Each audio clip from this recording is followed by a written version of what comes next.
നയൻതാര വിഘ്നേഷ് ശിവൻ പ്രണയത്തെ വിമർശിച്ചവർ നിരവധിയാണ്. സൂപ്പർ സ്റ്റാറായി വളർന്നു നിൽക്കുന്ന സമയത്ത് തന്നേക്കാൾ ലോ പ്രൊഫൈലുള്ള ഒരാളെ നയൻസ് പ്രണയിച്ച് വിവാഹം ചെയ്തു എന്നതായിരുന്നു വിമർശിക്കുന്നവരുടെ ന്യായം. ഇതെങ്ങനെ സംഭവിച്ചു എന്ന് പലർക്കും സംശയമായിരുന്നു. നെറ്റ്ഫ്ലിക്സിൽ Nayanthara beyond the fairy tale documentary പുറത്തു വന്നപ്പോൾ എവിടെ നിന്ന് കിട്ടി ഇയാളെ എന്ന് ചോദിച്ച് പലരും മെസ്സേജ് അയച്ചിട്ടുണ്ടെന്നും പണമോ സ്റ്റാർഡമോ നോക്കിയല്ല ഒരാളെ ഇഷ്ടപ്പെടുന്നത് എന്നുമാണ് നയൻതാര പറയുന്നത്. അനുപമ ചോപ്രയ്ക്ക് നൽകിയ അഭിമുഖത്തിൽ സംസാരിക്കുകയായിരുന്നു നയൻസ്. വിഘ്നേഷിനെയും തന്നെയും താരതമ്യം ചെയ്യുന്നതിൽ ഒരു ലോജിക്കും ഉള്ളതായി തോന്നുന്നില്ല എന്ന് നയൻതാര പറയുന്നുണ്ട്. തന്നോടൊപ്പമോ തന്നേക്കാൾ ഉയർന്ന നിലയിലോ വിജയം നേടിയ ആളെ മാത്രമേ വിവാഹം ചെയ്യാൻ പാടുള്ളൂ എന്നത് ചില പെൺകുട്ടികളുടെ വെറും തെറ്റിദ്ധാരണയാണെന്നും തനിക്ക് മനസ്സിലാവാത്തത് പ്രണയമാണോ സക്സസ് ആണോ നിങ്ങൾ തെരഞ്ഞെടുക്കുന്നത് എന്നതാണെന്നും പണമോ പ്രശസ്തിയോ ലക്ഷറിയോ വെച്ചല്ല പ്രണയത്തെ കാൽക്കുലേറ്റ് ചെയ്യുന്നതെന്നും ഒരാളോട് പ്രണയം തോന്നിയാൽ ആ പ്രണയമാണ് എല്ലാമെന്നും അതിനപ്പുറം ഒന്നുമില്ലെന്നും നയൻസ് കൂട്ടിച്ചേർക്കുന്നുണ്ട്.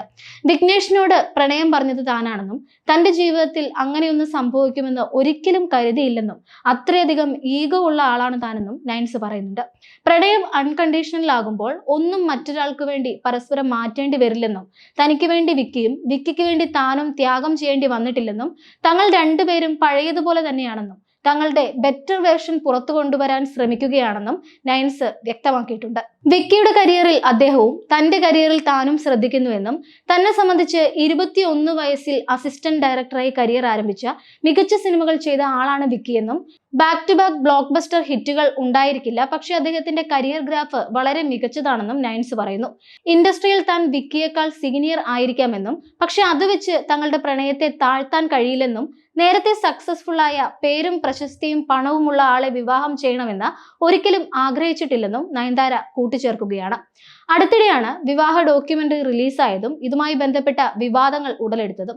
ഡോക്യുമെന്ററി ആക്കുന്നതിന്റെ ഭാഗമായി നാനും റൗഡിദാൻ സിനിമയിലെ ക്ലിപ്പിംഗ്സ് ചോദിച്ചപ്പോൾ നിർമ്മാതാവായ ധനുഷ് അനുവാദം നൽകിയില്ല എന്ന് മാത്രമല്ല തങ്ങളുടെ പേഴ്സണൽ ഡിവൈസുകളിൽ പകർത്തിയ രംഗങ്ങൾ ഉൾപ്പെടുത്തിയതിന് നീക്കം ചെയ്തില്ലെങ്കിൽ 10 കോടി നഷ്ടപരിഹാരം തരണമെന്നും പറഞ്ഞുവെന്നും ഇക്കാര്യം തുറന്ന കത്തിലൂടെ നയൻതാര സോഷ്യൽ മീഡിയയിൽ പോസ്റ്റ് ചെയ്യുകയായിരുന്നു.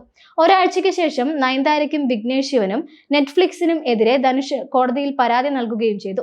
പേഴ്സണൽ ഡിവൈസിൽ പകർത്തിയ ദൃശ്യങ്ങൾക്ക് നഷ്ടപരിഹാരം കൊടുക്കേണ്ടതില്ല എന്ന നയൻതാരയുടെ അഭിഭാഷകൻ വാദിച്ചിരുന്നു. തർക്കം ഇപ്പോഴും കോടതിയിൽ നിലനിൽക്കുകയാണ്. ഇതിന് പിന്നാലെ നൽകിയ അഭിമുഖത്തിലാണ് നയൻതാര വിവാഹത്തെക്കുറിച്ചുള്ള കൂടുതൽ കാര്യങ്ങൾ സംസാരിച്ചത്.